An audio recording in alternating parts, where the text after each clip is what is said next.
Hi everyone, welcome to your reading. If you connect with this reading, you can click more down below or check the comments for the extended reading. I also do sidereal astrology, and at the same time, our wonderful pouches are available for 2023, which is our attraction of money, wealth, and prosperity. You can check it out, link in the description box below. Let's start your reading. Okay, Sag, let's see what you guys have. I have your chart over here. I put it already at January 2035, so it's good time. No, 2023. Okay. Mid-January though, the 16. So during this time, the sun is already 2 degrees in Capricorn, so the Sag season just got finished around second week of January. Okay. Remember, this is sidereal astrology. So let's see. All right. Okay. And I'm gonna do your tarot also. Okay, right after this.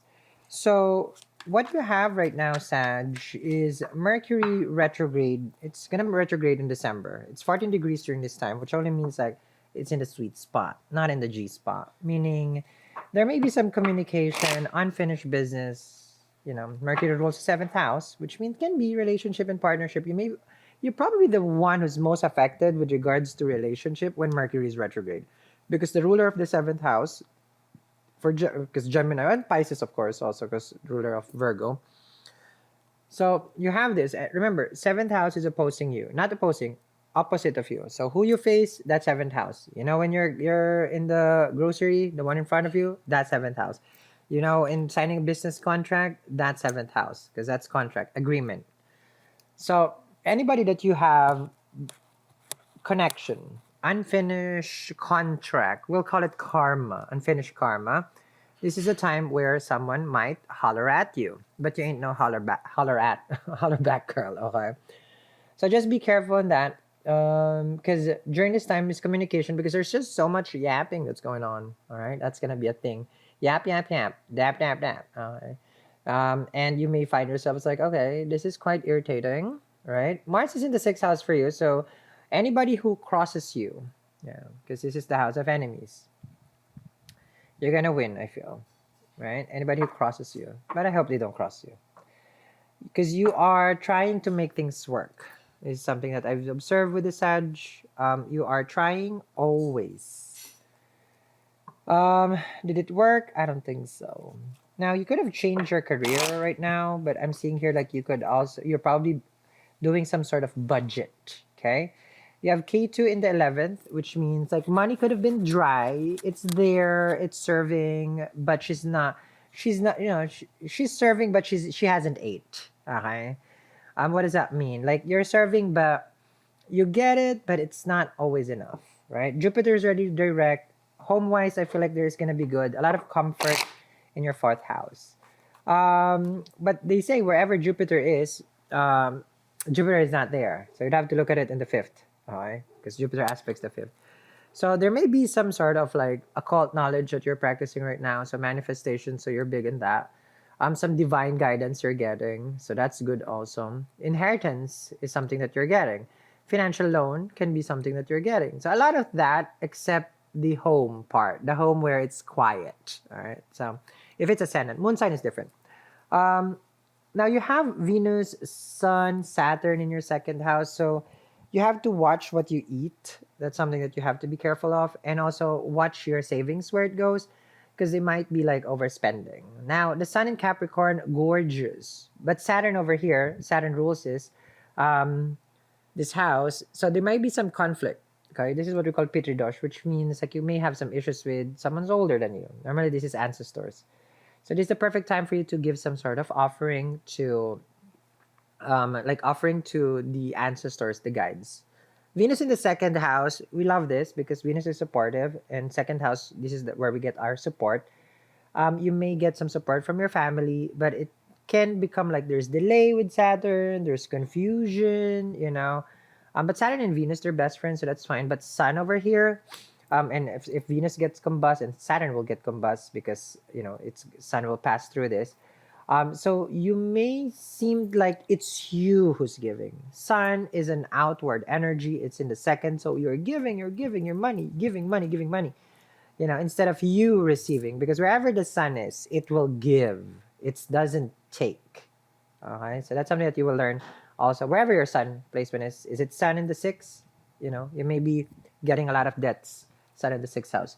Sun in the seventh, you probably giving to your partner. It's the giving energy. Sun in the 11th, giving to your friends. Sun in the 10th, though, which is good because I'm sorry, if you are working for the government and you're serving, she ate. Oh, I'm just saying, because that's a house of service. Sun is not a servant, though, but it is the king. And as a king, you serve the sovereign, the kingdom. Saturn is the servant.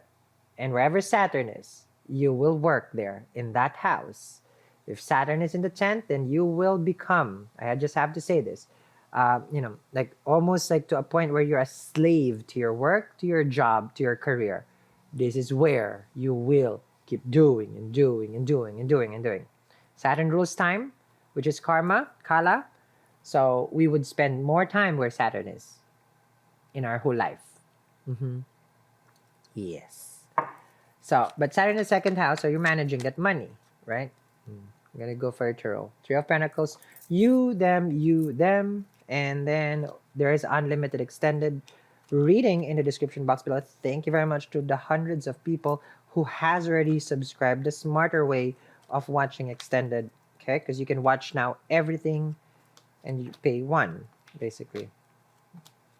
I'm using today also Herkimer and Moldavite. It took me a while today to grasp the energy. It's available. This is adjustable. It's sterling silver. It's just so strong. I use it together with my wealth pouch that I just showed you guys. There's Wealth Fortune. You can check it in the description. So, Three of Pentacles and Ten of Wands. I work hard for the money, but they never treat me right. Three of Pentacles and a Ten of Wands. January seems very busy for you. Ten of Wands, you got a lot of responsibility. Gotta take care of this, take care of that. That's a problem with you, Sag. You're a person who keeps saying yes, yes, yes. That's a problem.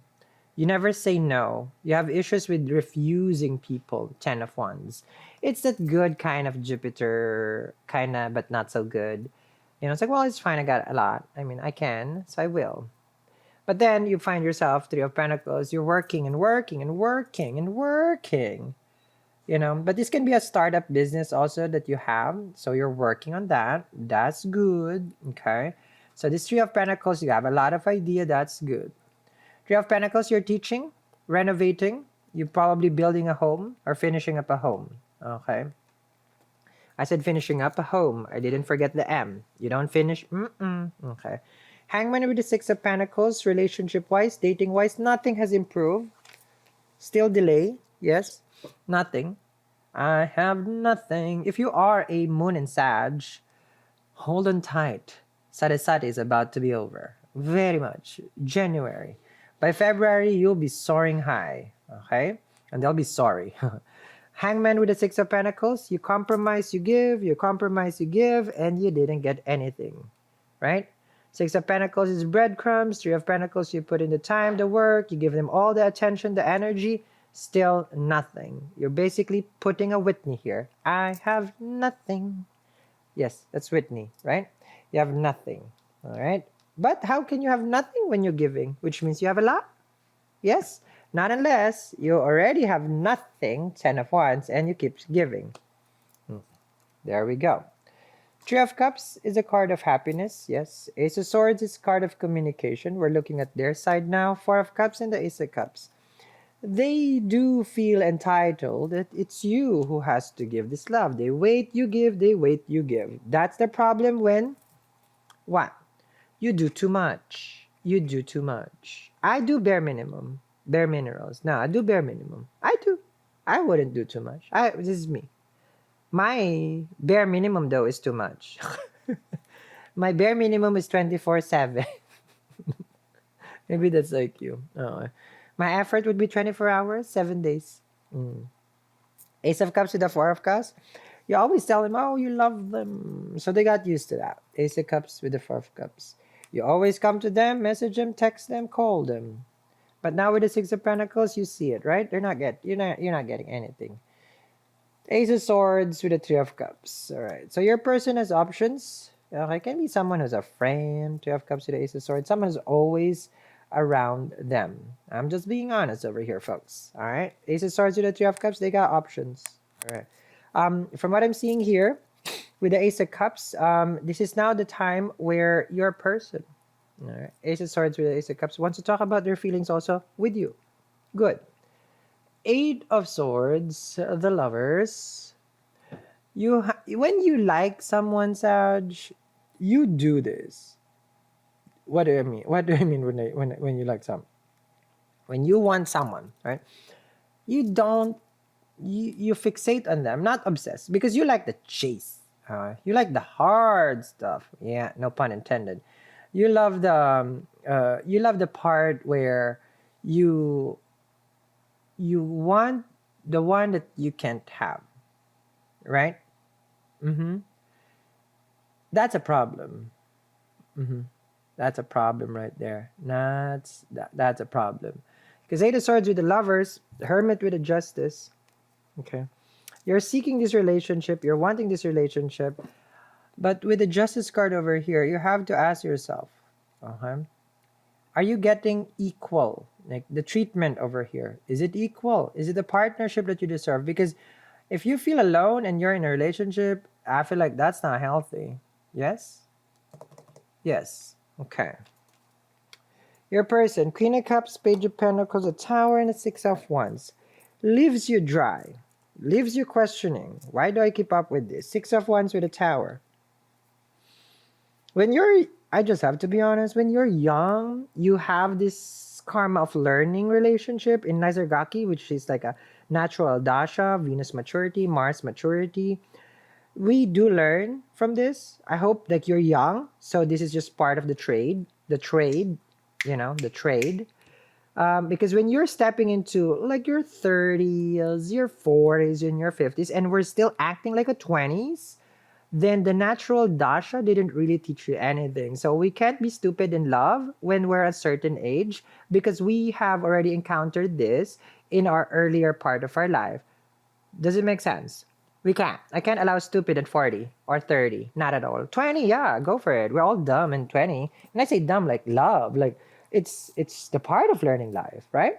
So your person is leaving you high and dry and you still here. What's wrong with you? Yeah, what's wrong with you? Yeah, if I was your therapist, I sit you down and say, it's like, what's wrong with you? I'm not gonna baby you and cradle you. It's like, oh, I'm sorry. No, it's not. You step into your maturity of natural dasha and you didn't learn anything. Zilch, nothing. No. You still like to be begging for Six of Pentacles. Yes. You still like it dry. The only thing I like dry is what? What is like a dry? A vermouth. Vermouth is when I go to alcohol. I like my vodka dry, straight.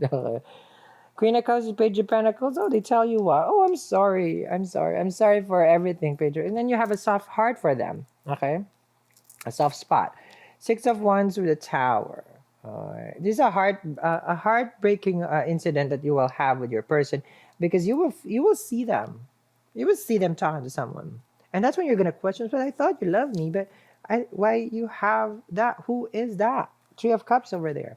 I thought like you guys were just talking. It's like who is that? No, it's just a friend. Oh, you got a lot of friends. You got a lot of friends. You got a lot of friends. Right? Right? Okay. And then they expect that you choose them, right? So why are you choosing this person with the Lovers? Why are you giving them the attention, the time, and why are you stuck on them? That's my question. Are they stuck with you? I don't think so. I feel like they have options. They date, they talk other people. And you're here, it's like, well, I don't know. I don't know. Oh my. Okay. Let me see your chart here. So there has been some separation between the two of you, the Tower, because you didn't text, you didn't call, you didn't reach out to them. And then they blew this up out of proportion. It's like, oh, I'm done with you, Sag. Because you didn't chase. You're the Justice card, you were seeking balance. Now, my question is, since you still want this person and you still feel like, oh, this is my soulmate, Lovers over here, and I've waited for this for the longest time with the Hermit, Justice card, are we ever going to be together? Follow me in Extended to find out more. Link in the description box below.